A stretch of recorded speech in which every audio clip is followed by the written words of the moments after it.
categories of topologies. There's wired and wireless. So we're first going to talk about the most common wired topologies. And the most common wired topology that's used is the star topology. Now, in a star topology, all computers are connected to a central wiring point, such as a hub or a switch. All data on a star network passes through this central point before continuing to its destination. Now, one of the major benefits of this topology is that if one computer failed or if there was a break in the cable, the other computers would not be affected because each computer has their own cable connection.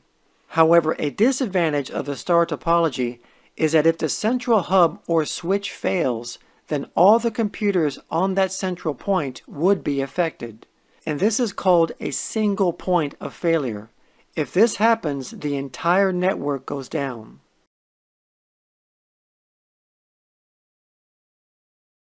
Another type of topology is called ring. The ring topology is a type of network configuration where each computer is connected to each other in the shape of a closed loop or ring. So every computer on this ring has exactly two neighbors for communication purposes. Each data packet is sent around the ring until it reaches its final destination. Now, this kind of topology is very old and is rarely used today.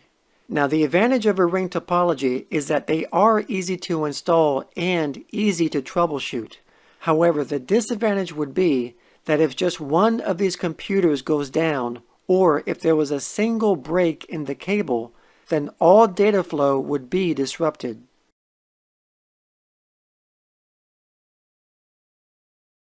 And the next one is the bus topology. The bus topology is very old technology and, like the ring topology, it's not used today that much. This is the kind of network setup where each of the computers and network devices are connected to a single cable or backbone. And this backbone is a coaxial cable. The computers connect to this cable using special connectors called BNC, which are also known as T connectors. One of the advantages of the bus topology is that it is also fairly cheap and easy to implement. However, a disadvantage of the bus topology is that it requires that the cable be terminated at both ends using terminators. In order for this setup to remain operational, there must not be any open connections, including the ends that attach to the computers. So if a computer is removed or if the terminators are loose or missing, then the cable would be open and then data would bounce back. And this bounce is known as signal reflection. And if this happens, data flow would be disrupted.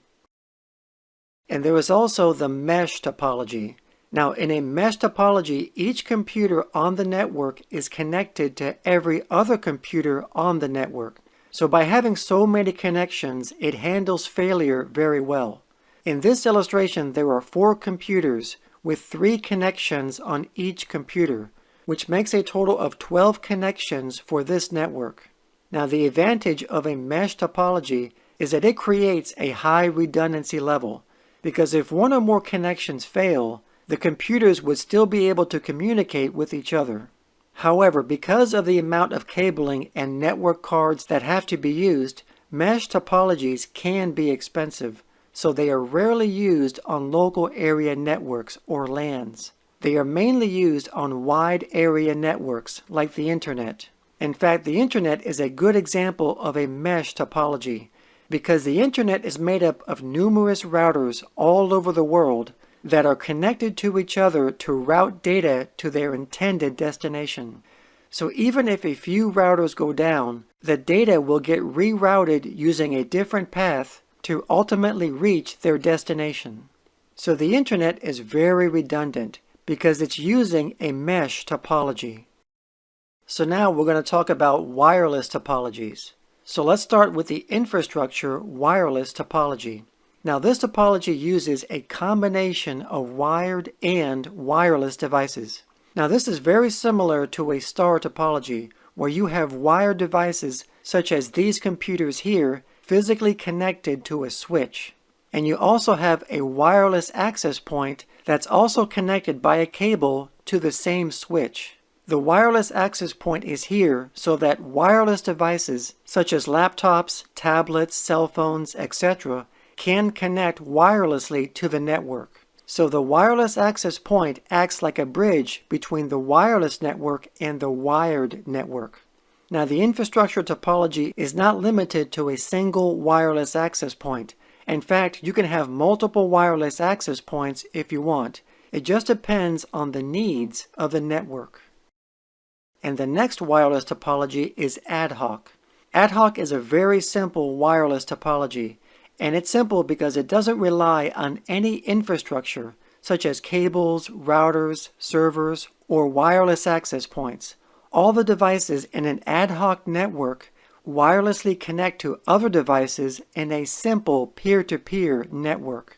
They directly connect to each other without using a centralized device, such as a Wi-Fi router or access point. And because they directly access each other without a server or router in between, each device is responsible for its own security and permissions. Ad hocs are useful for setting up a quick wireless network on the fly where devices can share data without the need of an existing wireless network. And the last wireless topology is called a wireless mesh. Wireless mesh topologies are similar to wired mesh topologies, where devices are interconnected with each other, but with the exception that they are wirelessly interconnected.